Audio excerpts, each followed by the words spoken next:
Bismillahirrahmanirrahim. Bismillahi alhamdulillahi yasjudu lahu man fis samawati wa man fil ardi. Ashhadu an la ilaha illallah wa ashhadu anna Muhammadar Rasulullah. Allahumma salli wa sallim wa barik ala Sayyidina Muhammad wa ala ali Sayyidina Muhammad, Imamil yatim, Imamil salamah, Khataman nabiyyi la nabiyya ba'dah. Faqala Allah Ta'ala fil Qur'anil Karim, Bismillahirrahmanirrahim. Walaqad zara'na li jahannam katsiran minal jinni wal insi lahum qulubun la yafqahuna biha wa lahum a'yunun la yubsiruna biha wa lahum adhanun la yasma'una biha ulaika kal an'ami bal hum adall ulaika humul ghafilun. Al-ayah amma ba'du. Yang terhormat tentunya saudara-saudaraku, kakak-kakakku, ikhwan majelis taklim at-tazkir yang insyaallah dimuliakan, dibahagiakan oleh Allah Subhanahu wa taala. Dan tentunya yang terhormat al-alim, al-ulama, umaro, tokoh masyarakat setempat yang insyaallah dimuliakan, dibahagiakan oleh Allah Subhanahu wa taala. Alhamdulillah, berkat rahmat Allah, berkat karunia Allah, kita berkumpul kembali, bertatap muka kembali dalam suasana yang baik, keadaan tubuh insyaallah sehat semua. Semoga suasana yang baik, tubuh yang sehat, cerminan iman kita yang baik dan iman kita yang sehat. Zahiran wal batinan, semuanya baik berkat rahmat Allah Subhanahu wa ta'ala. Alangkah indah apabila rahmat yang diberikan oleh Allah ini kita syukuri bilisan alhamdulillahirabbil alamin.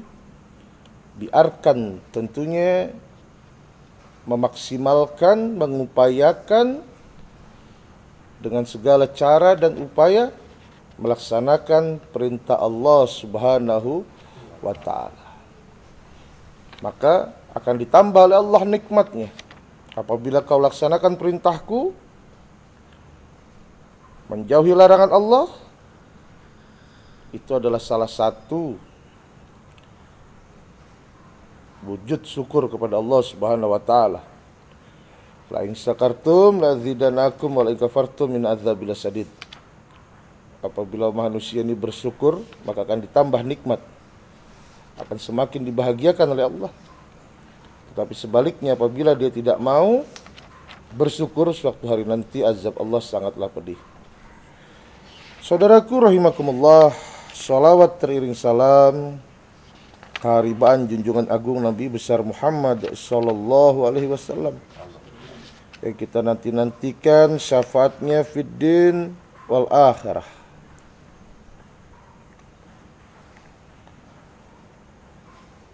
Saudaraku rahimakumullah,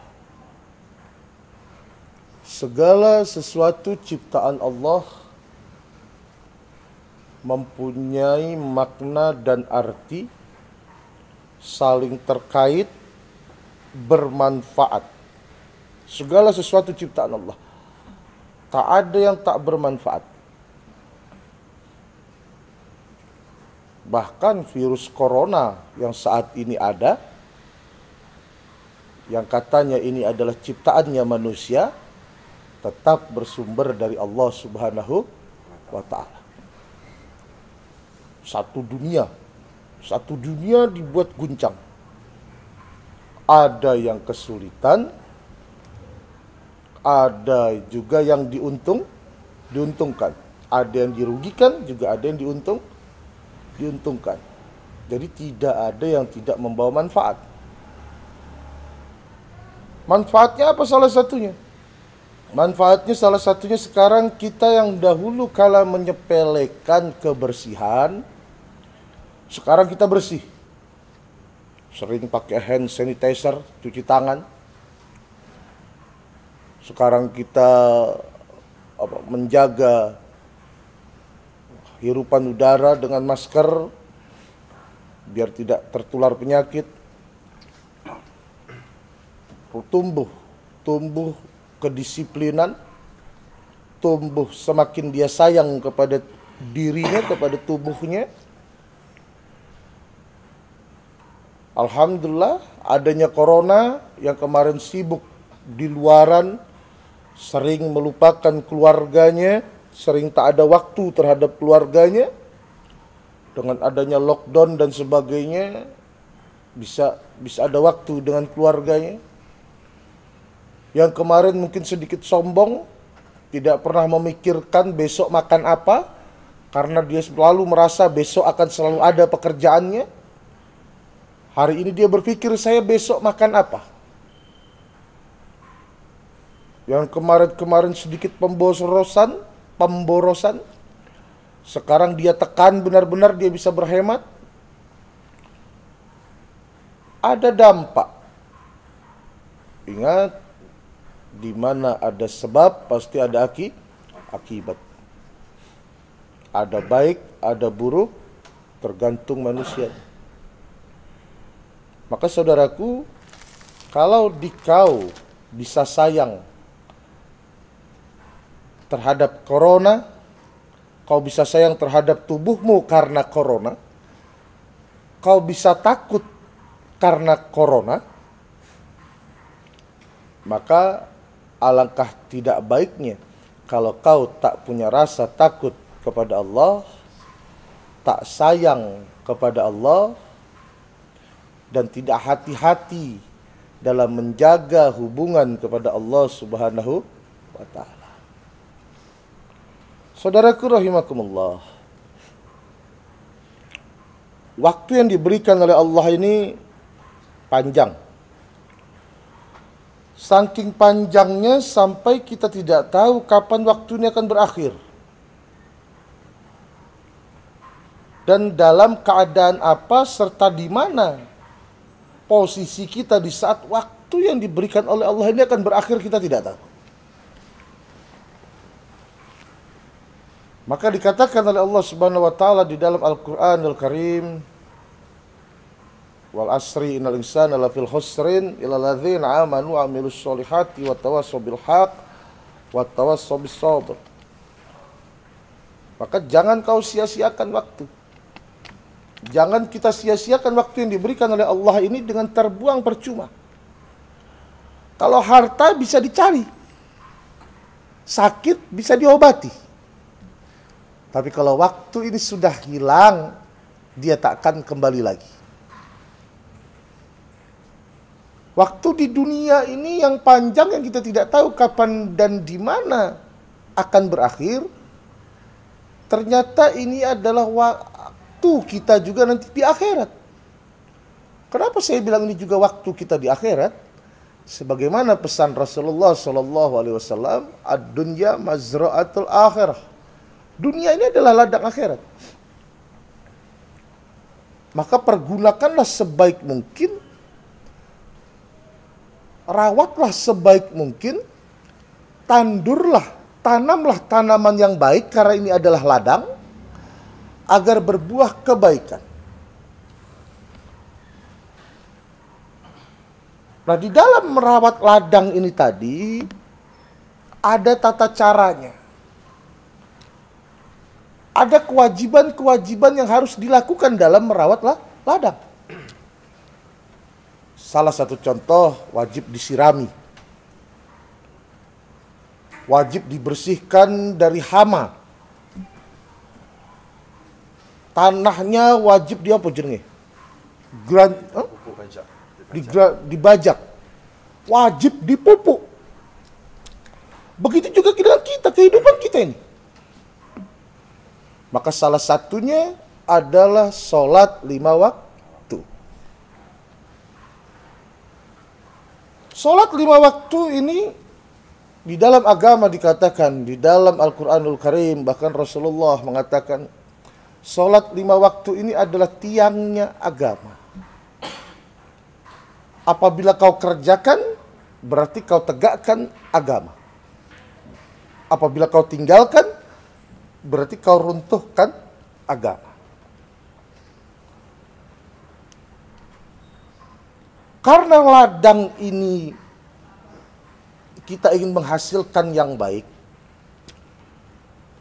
ayo kita jaga sholat 5 waktu kita dengan baik dan benar pula. Kita sholat ini sudah berkali-kali. Kalau dihitung sudah ratusan rokaat kita melaksanakan ibadah sholat. Dari akil balik, bahkan dari balita, kita diajak oleh kedua orang tua kita untuk melaksanakan sholat.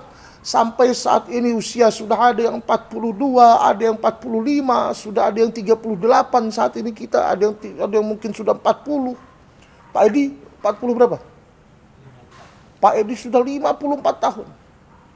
Dari akil balik sholat sampai sekarang 54 tahun, ternyata kita masih jauh dari kata kemenangan.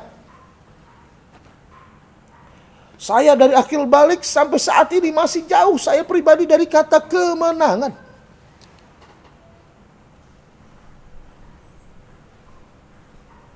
Kenapa kok jauh dari kata kemenangan, Gus? Apa maksudnya?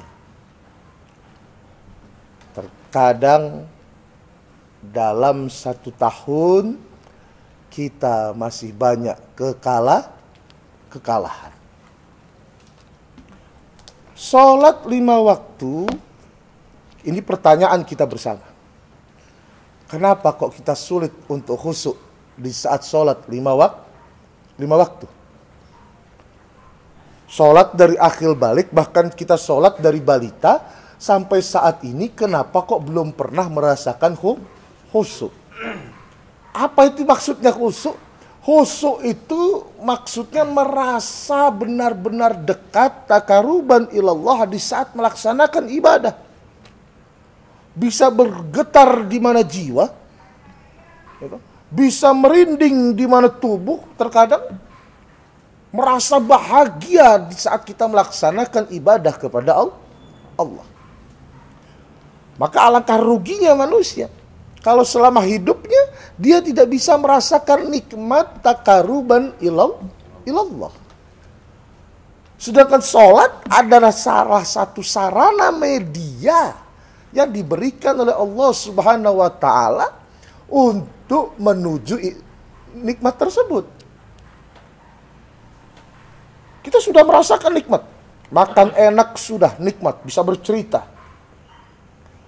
Betapa nikmat yang diberikan oleh Allah terhadap istri kita di saat kita sedang melakukan itu, betapa nikmatnya. Minum minuman yang nikmat sudah. Nikmat Allah semua sudah kita rasakan. Kalau kita belum bisa merasakan nikmat kepada yang memberi nikmat, kita belum bisa merasakan bergetarnya di mana jiwa, alangkah ruginya. Contoh ini, kalau kita mau ketemu petinggi negara, kalau kita ingin ketemu seorang waliullah, atau kita ingin ketemu seorang kiai yang besar, itu auranya beliau itu sudah ada di saat kita berhadapan dengan auranya itu, bahkan bisa gemeteran kita. Saking silaunya kita melihat aura beliau.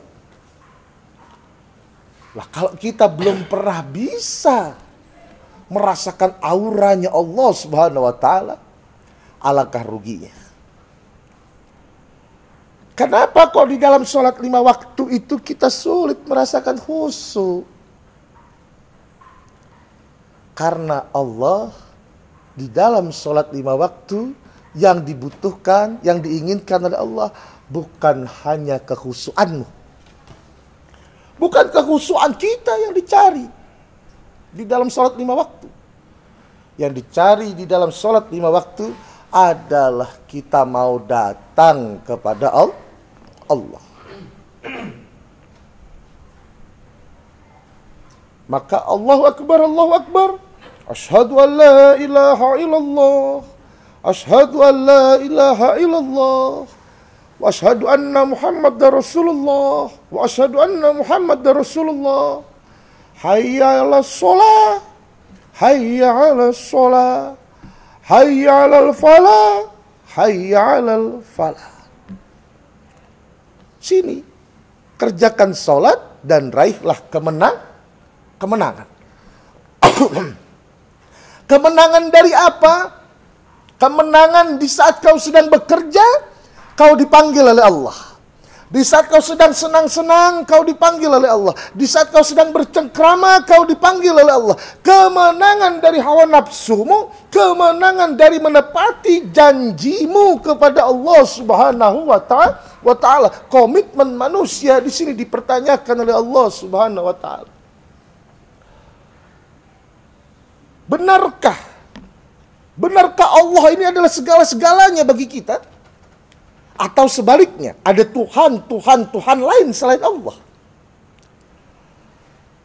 Kalau memang sebagaimana janji kita kepada Allah, asyhadu an la ilaha illallah wa asyhadu anna Muhammadar Rasulullah, berarti Allah adalah segala-galanya. Kalau benar janji kita kepada Allah, raditu billahi rabba wa bil islami dina, berarti Allah adalah segala-galanya.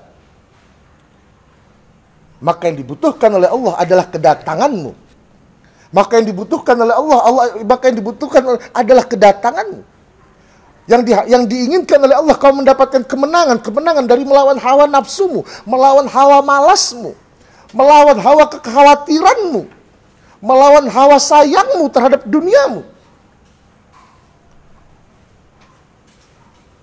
Terkadang kita berpikir, besok masih hidup, sholat masih ada.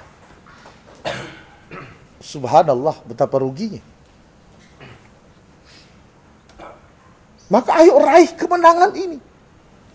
1 kali 24 jam raih kemenangan ini. Saudaraku rahimakumullah, kita hidup hanya 60, 80, 90 tahun. Di usia 40 tahun ke atas sudah mulai datang yang namanya penyakit demi penyakit. Usia 40 ke atas sudah mulai kita sakit. Ada saja penyakit ini. Kalau kita tidak menata diri dari sekarang, kalau kita tidak memaksa diri untuk terbiasa beribadah kepada Allah, kita rugi. Karena tadi saya bilang, waktu ini kita tidak tahu di mana, kapan, dalam keadaan apa waktu ini akan berakhir.